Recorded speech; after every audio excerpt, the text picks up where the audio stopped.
in this week's video we revisit my Scottish adventure from September 2025 with unseen footage from my trip all the way from Birmingham via Glasgow to Orkney. I'll show you a little bit of behind the scenes footage and places I found on the trip I haven't shown you yet. Hello, I'm Lucy, a social historian and your very nosy friend, and I'll be your guide on a relaxing 20 minutes or so behind the scenes of one of the most memorable trips for the channel so far. A little something to beat the winter blues here in the Northern Hemisphere, should I say. So let's go. I arrived in Glasgow on the train from Birmingham, and Glasgow's a city I've never visited before, and my first step into Scotland. I come to see the tenement, but almost straight away I spotted this interesting shell. It's a 15-inch howitzer shell made by William Beardmore and Co. And after the First World War, it was turned into a charity collecting box. For years, it stood right in the middle of the concourse and became a well-known meeting point, especially for courting couples. Even though I only had a few hours in Glasgow, Scotland's largest city on the River Clyde, it completely won me over. And I think part of why Glasgow stayed with me is its history. This is Scotland's largest city, built along the River Clyde, and for a long time it was driven by industry, shipbuilding, engineering, and trade on a huge scale. Like my home city of Birmingham, it's a city shaped by making things, and people just getting on with their lives rather than by grand monuments or royal connections. I think that kind of background gives a place a particular energy. And even only with a few hours to explore, Glasgow felt open, friendly and lived in. It reminded me a lot of Birmingham, not by how it looks exactly, but by how it feels. And I think that's why Glasgow immediately clicked with me, and I'll certainly be returning for a longer look. Some of you might have been missing my little obsession with public conveniences, so I couldn't resist including this little detail from Glasgow. These are public toilets on St Vincent's Place in the city centre, and I spotted them on the walk to the tenement. They're closed now, but what you can still see is the entrance to the former underground convenience, which was once accessed from street level here. The cast iron screening around the site is particularly nice. It's reused ironwork from the old Caledonian Railway, which feels very fitting for a city that reused what it already had. It's one of those everyday features that quietly tells you how a city used to function, and exactly the thing, as you know, that I can't walk past. So, we're going to try Iron Brew for the first time. True story, never had it before. Give it a go. I'm sure it's delicious because I love sweet sugary drinks, so thank you. Alright, I just spoke to my husband who's next to me and I said, what's it like? He said it's an experience, but I know I shouldn't say, but I love Coca-Cola, so I'm sure I'm going to like it, even though I know it's something different, but I love sweet drinks. Let's have a go. It tastes like bananas. I think it's Scottish people don't jump on me. It's kind of like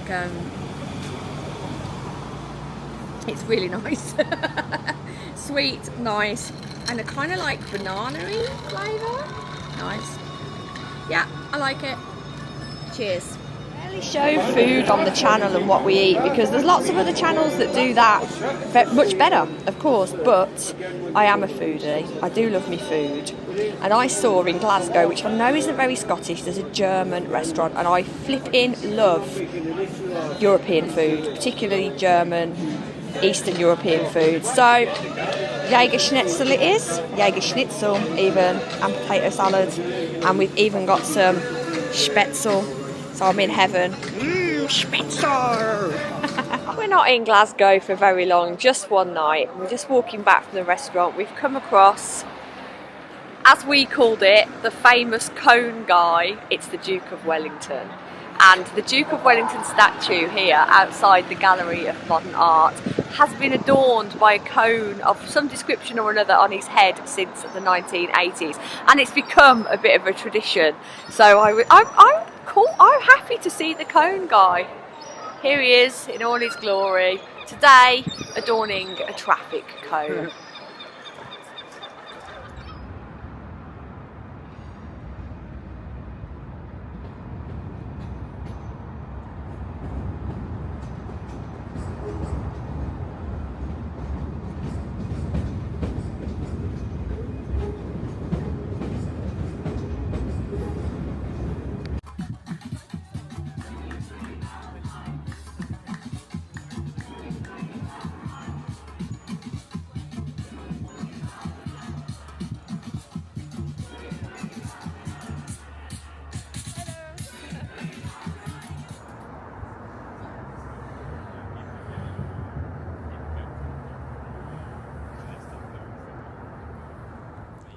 The next morning, bright and early, it was back to the station to take a train north, this time as far as Inverness, weaving our way through the beautiful Scottish Highlands.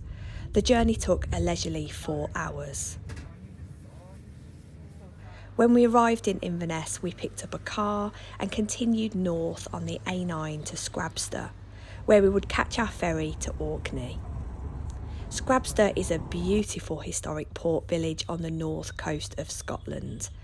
It serves as the primary ferry gateway to Orkney to Stromness. Originally a Norse settlement, its deep water harbour was developed in the 19th century and is now a thriving commercial fishing and tourist hub. We had a lovely evening where Rupert got to know the locals before catching the Northlink ferry for the 1.5-hour voyage to Orkney. The ferry is large and comfortable despite a choppy sailing over the Pentland Firth. This is the only crossing to Orkney that passes the Old Man of Hoy. It's a 137-metre sea stack on the island of Hoy, so popular with the tourists on board that I wondered we didn't capsize, as everyone ran over to view this spectacle.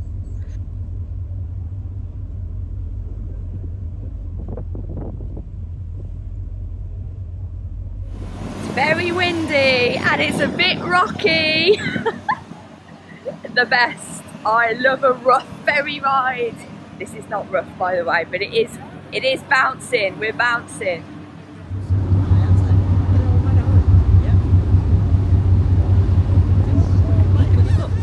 Rupert had his own doggy cabin if we wanted to use it, and the journey was smooth and we arrived in Orkney on time.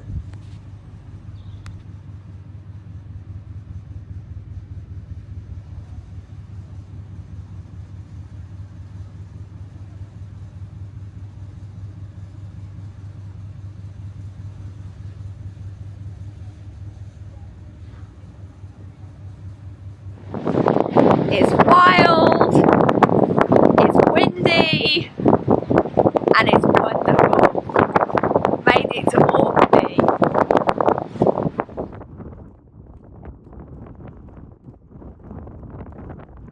We didn't have much time in Kirkwall before the ferry over to Sanday later that afternoon, but there was one thing that was non-negotiable for me to see. On the small island of Lamb Holm in Orkney, accessed by a tidal road, sits a most unusual building, the Italian Chapel. During the Second World War, Italian prisoners of war were brought to Orkney following the North African campaign. Many were housed in camps across the islands and put to work on major military construction projects, including the Churchill Barriers. This chapel was built within Camp 60 after permission was granted for a place of worship for the prisoners. Rather than being a purpose-built church, it was created from 2 standard Nissen huts.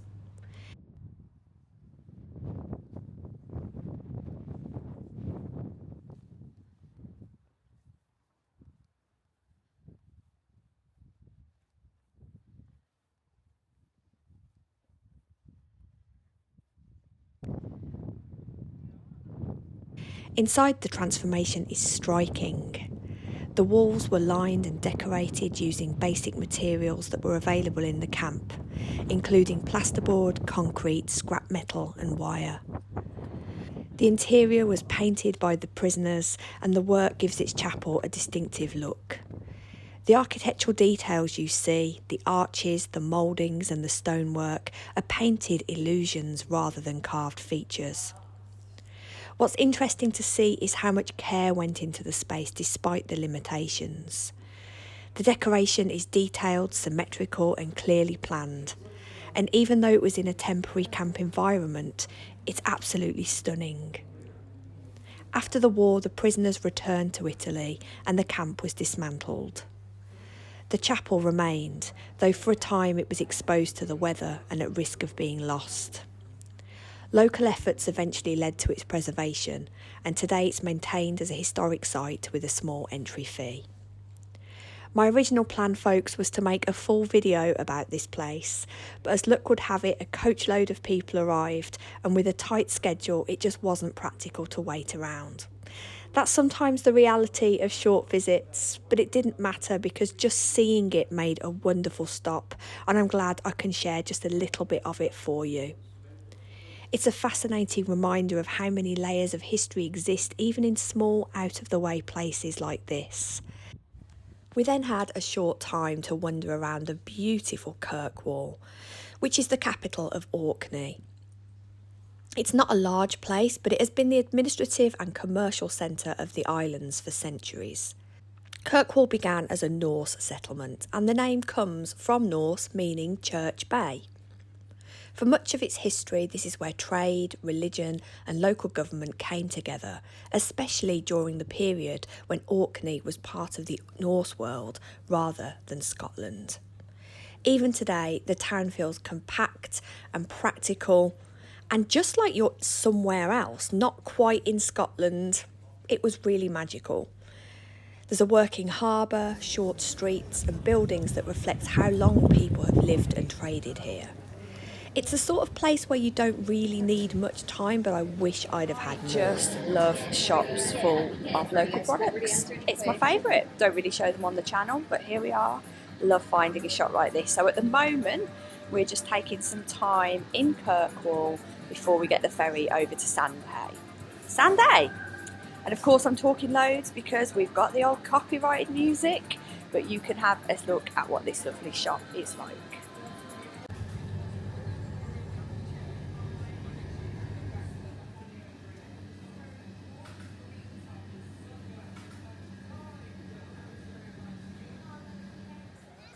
Looming over Kirkwall is St Magnus Cathedral, Britain's most northerly cathedral, a title that you'll see mentioned locally because there simply isn't another cathedral further north in the UK.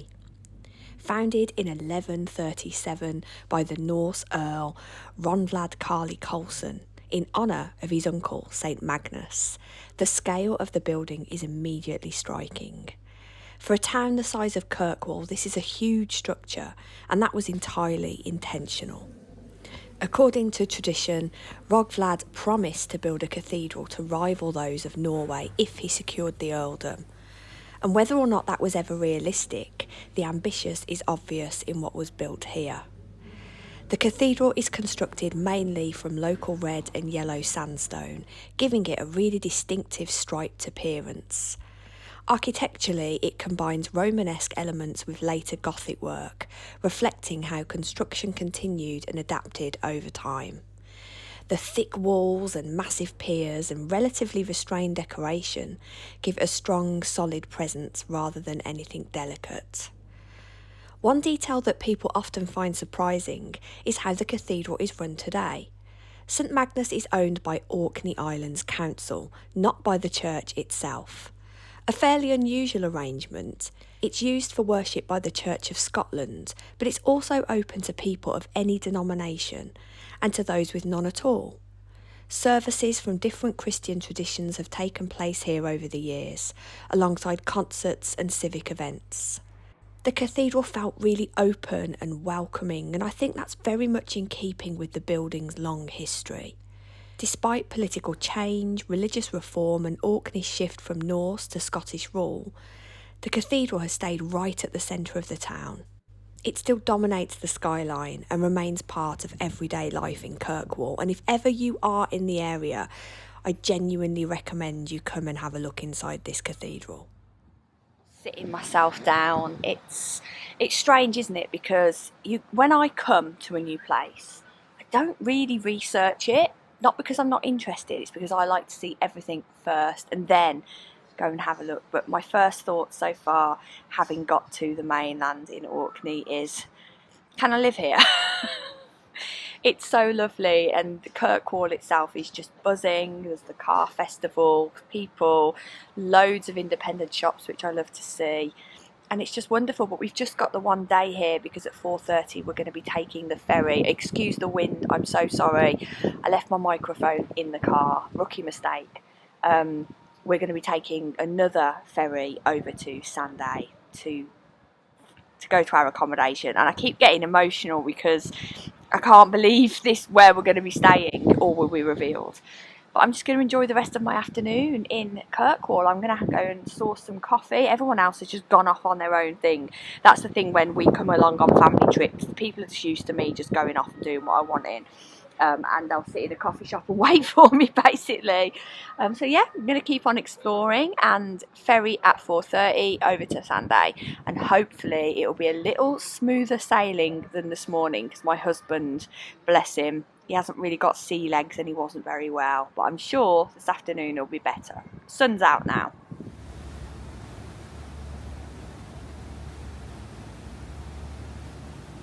We then went on to have the most wonderful, relaxing week on Sanday. So for the rest of this video, I'm just going to leave you with some of the footage of the fabulous beaches, the time that my drone nearly went over the sea. It's all there, folks, for you to just get some of this unseen footage of our time on that beautiful island. But as usual, thank you for being there. Thank you for being here. If you're interested in any more of this Scottish trip, all those videos are now available on the channel, including our most magnificent stay at Boloquoy Victorian Farm. So I urge you, if you haven't already, to have a look. As always, please do that YouTube stuff, the liking, the subscribing, the commenting. I know this video is a bit different, but I thought it would just be quite nice to put some bonus footage in for a change, instead of losing it, right? That's for the people that have been subscribed for a while. Anyway, until next time, thank you, and I'll see you on the next one. Bye bye.